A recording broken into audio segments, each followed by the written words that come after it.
ప్రపంచ క్రికెట్ దిగ్గజం Shane Warne గుర్తున్నాడా? మెలికలు తిరిగే బంతులతో హేమీ బ్యాటర్లను సైతం గజగజ వణికించిన లెజెండరీ స్పిన్నర్ అత్యంత అనుమానాస్పద స్థితిలో థాయిలాండ్లో మరణించాడు.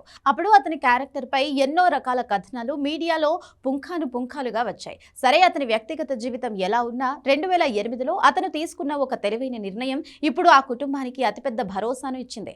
2008లో ఐపీఎల్ స్టార్ట్ అయినప్పుడు రాజస్థాన్ రాయల్స్ జట్టు షేన్ వార్న్ ను కొనుగోలు చేసింది. దాదాపు 9 కోట్లకు పైగానే వెచ్చించి కొనుగోలు చేసి రాయల్స్ పగ్గాలు అతనికే అప్పచెప్పింది. ఆ ఆస్ట్రేలియా తరఫున ఒక్క అంతర్జాతీయ టీ20 మ్యాచ్ కూడా ఆడని వార్న్ కు రాయల్స్ కెప్టెన్సీ పగ్గాలు ఇవ్వడం అప్పట్లో అందరినీ ఆశ్చర్యపరిచింది. కానీ తొలి సీజన్లోనే రాయల్స్ ఐపీఎల్ విజేతగా నిలిచింది.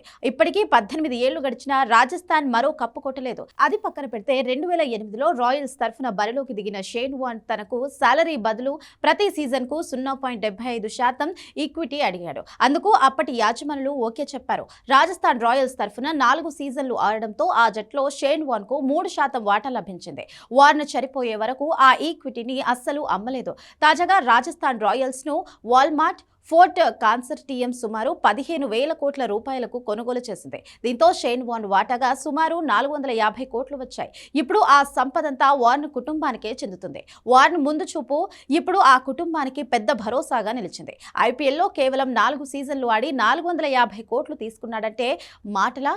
ఒక్కో సీజన్కు 112 కోట్లకు పైగానే ముట్టినట్లు. ఇది కదా సంపద సృష్టించడం అంటే అని అటు ట్రేడ్ వర్గాలు ఇటు అభిమానులు దిగవంత వార్న్ ను అభినందిస్తున్నారు.